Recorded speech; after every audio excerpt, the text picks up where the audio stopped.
नमस्कार, स्वागत है आप सभी का। मैं हूं आपके साथ सपना। शुरुआत करेंगे बड़ी खबर से। उत्तराखंड दौरे पर राष्ट्रपति द्रौपदी मुर्मू। कड़ी सुरक्षा के बीच राष्ट्रपति द्रौपदी मुर्मू बृहस्पतिवार की शाम 3 दिवसीय दौरे पर देहरादून पहुंच गई हैं। इस दौरान वे राष्ट्रपति निकेतन, राष्ट्रपति तपोवन समेत विभिन्न परियोजनाओं का उद्घाटन व शिलान्यास करेंगी। जौलीग्रांट एयरपोर्ट पर बृहस्पतिवार को राज्यपाल लेफ्टिनेंट जनरल गुरमीत सिंह और मुख्यमंत्री पुष्कर सिंह धामी ने राष्ट्रपति का स्वागत व अभिनंदन किया। 21 जून 2025 तक देहरादून के दौरे पर रहेंगी। राष्ट्रपति द्रौपदी मुर्मू जौलीग्रांट से सड़क मार्ग से दून पहुंचने के बाद राष्ट्रपति मुर्मू ने राष्ट्रपति निकेतन में भव्य एम्फी थिएटर का उद्घाटन किया। साथ ही वे कर्मचारियों के क्वार्टर, अस्तबल और बैरकों के निर्माण का भी शिलान्यास किया।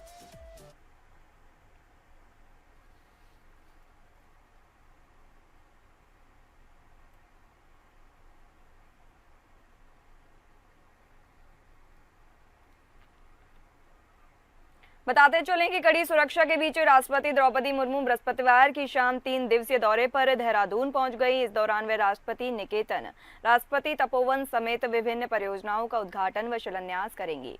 जौलीग्रांट एयरपोर्ट पर बृहस्पतिवार को राज्यपाल लेफ्टिनेंट जनरल गुरमीत सिंह और मुख्यमंत्री पुष्कर सिंह धामी ने राष्ट्रपति का स्वागत व अभिनंदन किया। 21 जून 2025 तक देहरादून के दौरे पर रहेंगी। जौलीग्रांट से सड़क मार्ग से दून पहुंचने के बाद राष्ट्रपति मुर्मू ने राष्ट्रपति निकेतन में भव्य एम्फी थिएटर का उद्घाटन किया। साथ ही वे कर्मचारियों के क्वार्टर, अस्तबल और बैरकों के निर्माण का भी उन्होंने शिलान्यास किया।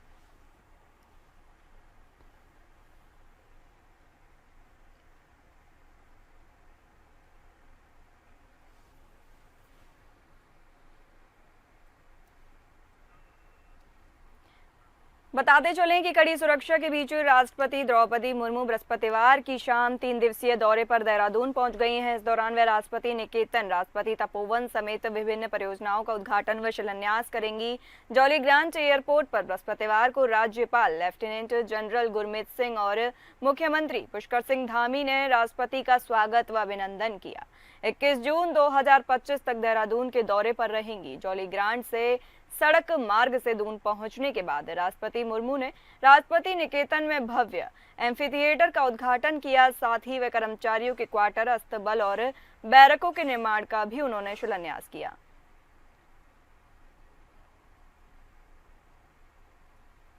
बताते चलें कि कड़ी सुरक्षा के बीच राष्ट्रपति द्रौपदी मुर्मू बृहस्पतिवार की शाम 3 दिवसीय दौरे पर देहरादून पहुंच गई। इस दौरान वे राष्ट्रपति निकेतन, राष्ट्रपति तपोवन समेत विभिन्न परियोजनाओं का उद्घाटन व शिलान्यास करेंगी। जौलीग्रांट एयरपोर्ट पर बृहस्पतिवार को राज्यपाल लेफ्टिनेंट जनरल गुरमीत सिंह और मुख्यमंत्री पुष्कर सिंह धामी ने राष्ट्रपति का स्वागत व अभिनंदन किया। 21 जून 2025 तक देहरादून के दौरे पर रहेंगी।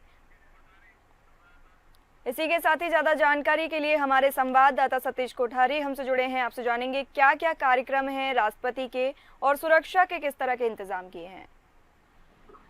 देखिए, मैं बात करूं पहले सुरक्षा की, तो सुरक्षा को लेकर बिल्कुल चाक चौबंद में चारों तरफ पुलिस लगी हुई है और जिस तरीके से देखा जा रहा है आज सुरक्षा को लेकर, तो चारों तरफ ये व्यवस्था है कि बिल्कुल ही जिन रूटों पे राष्ट्रपति द्रौपदी मुर्मू ने गुजरना है उन रूटों पे जो है बिल्कुल ही चाक चौबंद कर रखा है और उन रूटों पे वो उत्तराखंड पुलिस के साथ साथ अन्य सभी लगा रखे सीआरपीएफ और क्या कहते हैं बीएसएफ सभी जवान लगा रखे हैं जिन जिन पर जो है राष्ट्रपति मुर्मू ने गुजरना है।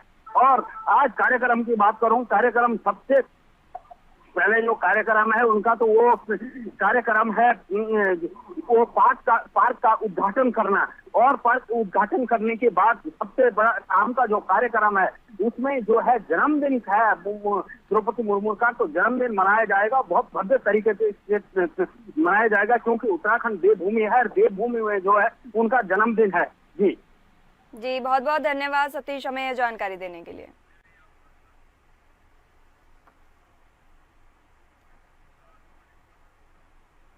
और अगली बड़ी खबर, उत्तराखंड में कई आईएएस और आईपीएस अधिकारियों के तबादले। बताते चले मुख्यमंत्री पुष्कर सिंह धामी ने शासन स्तर पर कई आईएएस और पीसीएस अधिकारियों के ट्रांसफर कर दिए हैं।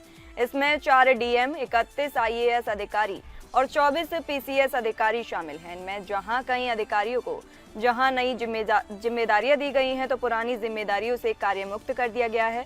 इसमें प्रमुख नाम सचिन खुरबे, जिन्हें पर्यटन विभाग की जिम्मेदारी से कार्यमुक्त कर दिया गया है, उनकी जगह अब धीराज सिंह को ये जिम्मेदारी दी गई है। इसके साथ ही प्रशांत कुमार आर्य, जिन्हें एक बड़ी जिम्मेदारी दी गई है, वो अब उत्तरकाशी के डीएम होंगे। इसके साथ ही स्वामी एस भदौरिया को पौड़ी का जिलाधिकारी बनाया गया है।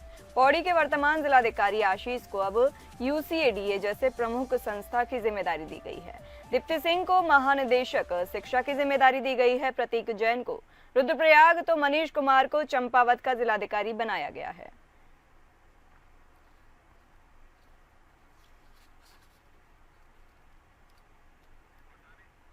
इसी के साथ ही ज्यादा जानकारी के लिए हमारे साथ लगातार सतीश कोठारी हमसे जुड़े हैं। आपसे जानेंगे बड़े पैमाने पर अधिकारियों के तबादले के क्या मायने हैं। देखिए, काफी दिनों से कयास लगाए जा रहे थे कि जो पर्यटन सचिव हैं, इसको जो है सचिन कुर्बे, उनका जो है कहीं ना कहीं ये लग रहा था कि दूसरे विभाग में जाना तय था, तो उसको लेकर लगातार ये कयास है कि उनको वहां से कार्यमुक्त किया गया। साथ ही मैं बात करूं अन्य तो ये 31 IAS और 24 PCS 4 डीएम, उनके सबके तबादले किए गए हैं, अलग अलग जगह भेजा गया है। और क्योंकि ये एक प्रक्रिया है, शासन की प्रक्रिया है कि लगातार फेर बदल होता रहता है, किसी को पदोन्नति दी जाती है तो कोई दूसरी जगह भेजा जाता है, तो ये तो आम बात है, कोई वो बड़ी बात नहीं है। लेकिन हाँ, इस बार जो है बहुत ज्यादा तादाद में ये वहाँ की जो है ट्रांसफर किए गए हैं, ट्रांसफर पोस्टिंग की गई है, ये ज्यादा बड़ी बात है, क्योंकि इसमें काफी IAS हैं, काफी PCS हैं, साथ में 4 डीएम भी हैं, तो ये जो है शासन स्तर पर कल बहुत बड़ी कार्रवाई की गई है।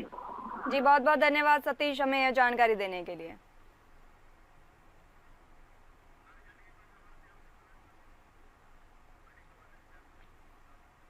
और अगली बड़ी खबर, मुख्यमंत्री हेमंत सोरेन की अध्यक्षता में आज झारखंड कैबिनेट की बैठक शाम 4 बजे प्रोजेक्ट भवन स्थित मंत्रालय में आयोजित की जाएगी, जिसकी जानकारी कार्मिक एवं प्रशासनिक सुधार विभाग ने दी है। बैठक में कई अहम प्रस्तावों पर मोहर लगने की संभावना जताई जा रही है। सूत्रों के मुताबिक बैठक में शिक्षा, स्वास्थ्य, उद्योग और पर्यटन विभाग से संबंधित कई महत्वपूर्ण प्रस्तावों पर चर्चा की जा सकती है।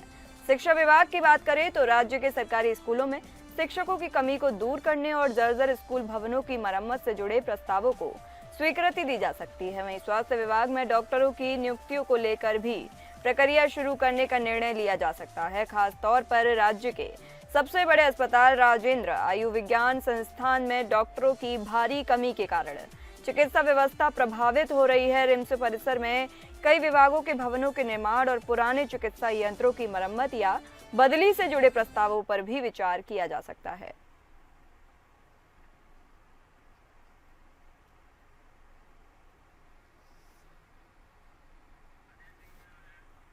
इसी के साथ ही ज्यादा जानकारी के लिए हमारे ब्यूरो हेड अजय सिंह हमसे जुड़े हैं। आपसे जानेंगे किन किन प्रस्तावों पर कैबिनेट में मोहर लगने की उम्मीद है। देखिए, यह मैं बताऊं कि जो है आज है झारखंड की जो एक मंत्रिपरिषद की अहम बैठक होने वाली है, तो उसमें जो है राज्य के प्रशासनिक और विकास से जुड़े प्रस्तावों पर निर्णय जो होगा वो संभावित है। दूसरी तरफ है कई नई योजनाओं को भी स्वीकृति मिलने की संभावना है। एक बात तो ये तय है क्योंकि जो है झारखंड सरकार जो है हेमंत सोरेन की जो सरकार है वो जो है कृत संकल्प है कि कैसे भी हो आने वाले दिनों में झारखंड को एक नई प्रगति की राह पर लेकर के चला जाए। इसी के कड़ी में जो है लगातार जो है बैठकों का दौर चलता रहा है और ये जो है क्योंकि आने जो है 22 जुलाई से जो है झारखंड का विधानसभा का नया मानसून सत्र भी शुरू होने वाला है, तो इस दरमियान जो है कई जो महत्वपूर्ण फैसले जो है वो झारखंड कैबिनेट यानी सोरेन कैबिनेट जो है वो ले सकती है। इसी कड़ी में जो है कुछ ज्ञात हुआ है कि पिछले एक सप्ताह में जो है प्रशासनिक जो है काफी लंबी फेरबदल की गई है। 56 IAS को इधर से उधर किया गया था, कुछ लोगों पर पदस्थापना किया गया था, कुछ को अतिरिक्त प्रभार दिया गया था और दूसरी तरफ जो है पुलिस मतलब ये 26 पुलिस पदाधिकारियों को मतलब 4 जिले के कप्तान को छोड़कर बाकी सारे कप्तान को पुलिस कप्तान को बदल दिया गया है। यानी जो है प्रशासनिक फेर बदल के साथ साथ पुलिसिया महकमा को भी पूरी तरह से दुरुस्त करने की कवायद जो है तो चल रही है। इसी सिलसिले में जो है आज जो है मंत्रिपरिषद की बैठक होगी और कई योजनाओं को भी स्वीकृति मिलने की संभावना है। जी बहुत बहुत धन्यवाद अजय सिंह हमें ये जानकारी देने के लिए। बताते चले मुख्यमंत्री हेमंत सोरेन की अध्यक्षता में झारखंड कैबिनेट की बैठक आज शाम 4 बजे प्रोजेक्ट भवन स्थित मंत्रालय में आयोजित की जाएगी। इसकी जानकारी कार्मिक एवं प्रशासनिक सुधार विभाग ने दी है। बैठक में कई अहम प्रस्तावों पर मोहर लगने की संभावना जताई जा रही है। सूत्रों के मुताबिक बैठक में शिक्षा, स्वास्थ्य, उद्योग और पर्यटन विभाग से संबंधित कई महत्वपूर्ण प्रस्तावों पर चर्चा की जा सकती है। शिक्षा विभाग की बात करें तो राज्य के सरकारी स्कूलों में शिक्षकों की कमी को दूर करने और जर्जर स्कूल भवनों की मरम्मत से जुड़े प्रस्तावों की स्वीकृति भी दी जा सकती है। वहीं स्वास्थ्य विभाग में डॉक्टरों की नियुक्तियों को लेकर भी प्रक्रिया शुरू करने का निर्णय लिया जा सकता है।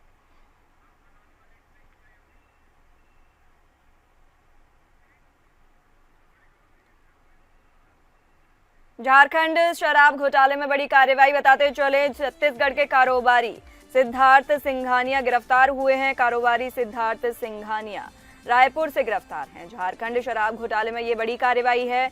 छत्तीसगढ़ के कारोबारी हैं सिद्धार्थ सिंघानिया गिरफ्तार हो गए हैं। कारोबारी सिद्धार्थ सिंघानिया रायपुर से गिरफ्तार हुए हैं।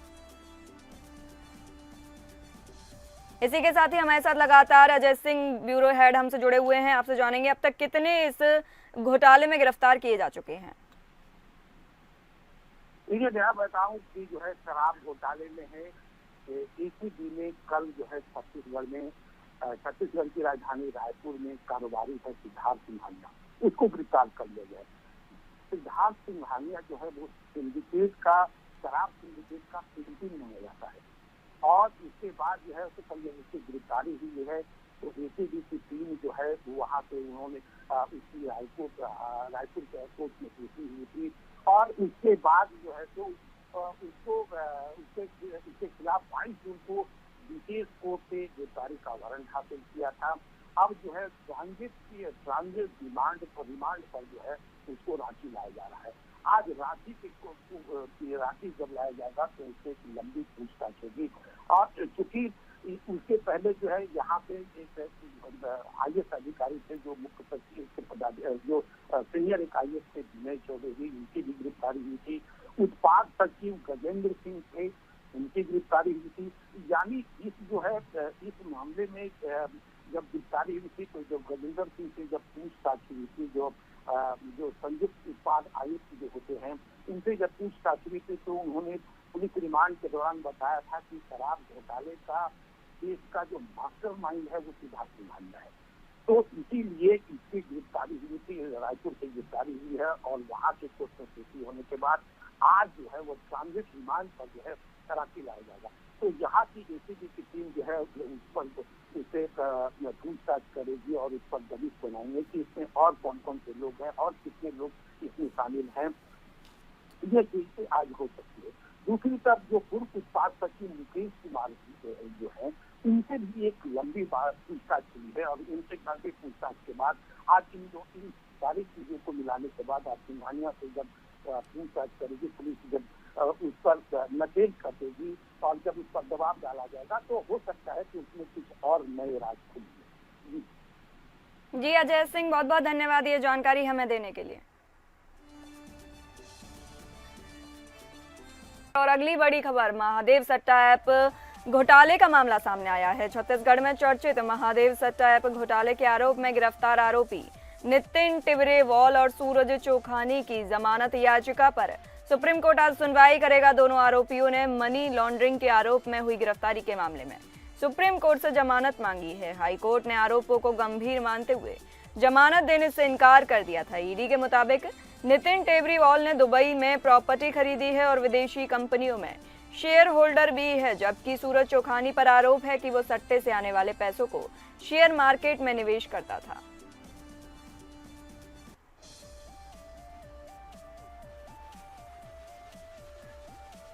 बताते चलेंगे छत्तीसगढ़ में चर्चित महादेव सट्टा ऐप घोटाले के आरोप में गिरफ्तार आरोपी नितिन टिब्रेवाल और सूरज चोखानी की जमानत याचिका पर सुप्रीम कोर्ट में आज सुनवाई करेगा। दोनों आरोपियों ने मनी लॉन्ड्रिंग के आरोप में हुई गिरफ्तारी के मामले में सुप्रीम कोर्ट से जमानत मांगी है। हाई कोर्ट ने आरोपों को गंभीर मानते हुए जमानत देने से इंकार कर दिया था। ईडी के मुताबिक नितिन टिब्रेवाल ने दुबई में प्रॉपर्टी खरीदी है और विदेशी कंपनियों में शेयर होल्डर भी है, जबकि सूरज चोखानी पर आरोप है कि वो सट्टे से आने वाले पैसों को शेयर मार्केट में निवेश किया करता था। बताते चलें कि छत्तीसगढ़ में चर्चित महादेव सट्टा ऐप घोटाले के आरोप में गिरफ्तार आरोपी नितिन टिब्रेवाल और सूरज चोखानी की जमानत याचिका पर सुप्रीम कोर्ट आज सुनवाई करेगा। दोनों आरोपियों ने मनी लॉन्ड्रिंग के आरोप में हुई गिरफ्तारी के मामले में सुप्रीम कोर्ट से जमानत मांगी है। हाई कोर्ट ने आरोपों को गंभीर मानते हुए जमानत देने से इंकार कर दिया था। ईडी के मुताबिक नितिन टिब्रेवाल ने दुबई में प्रॉपर्टी खरीदी है और विदेशी कंपनियों में शेयर होल्डर भी है, जबकि सूरज चोखानी पर आरोप है कि वो सट्टे से आने वाले पैसों को शेयर मार्केट में निवेश करता था।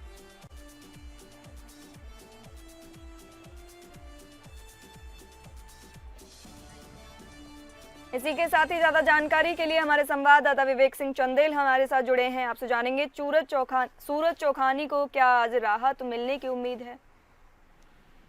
दरअसल अगर बात करें तो इस मामले में चूंकि उनकी जो याचिका है वो जमानत के लिए वो पिछले अक्टूबर में ही यहाँ पे दाखिल की गई थी, लेकिन आज इस मामले में एक हस्तक्षेप याचिका दाखिल की गई है जिसमें अंतरिम राहत की मांग करते हुए कहा गया है कि उनको अंतरिम जमानत दी। दरअसल इस मामले में जो उनको जो स्पेशल कोर्ट थी, उस स्पेशल कोर्ट से उनकी जमानत खारिज हो चुकी थी, जिसके बाद उन्होंने हाईकोर्ट का रुख किया था। हाईकोर्ट ने भी इनको जमानत देने से इनकार करते हुए कहा था कि इन लोगों ने ठगी के दायरे बहुत पैसा इकट्ठा किया है और इससे बहुत नुकसान हुआ है। ऐसे में जो ये फर्जी काम करने वाले हैं उनको जमानत नहीं की जा सकती, इस आधार पर उनकी जमानत खारिज कर दी थी, जिसके खिलाफ इन लोगों की तरफ से सुप्रीम कोर्ट में याचिका दाखिल की गई थी। और जो हस्तक्षेप याचिका है इस पर आज सुनवाई होगी तो ये पता चल पाएगा कि क्या उन्होंने जो अंतरिम राहत की मांग की है उस अंतरिम राहत पर सुप्रीम कोर्ट वेकेशन पे विचार करती है या नहीं। इसके लिए हमें सुनवाई का इंतजार करना होगा। जी विवेक सिंह, बहुत बहुत धन्यवाद ये जानकारी हमें देने के लिए।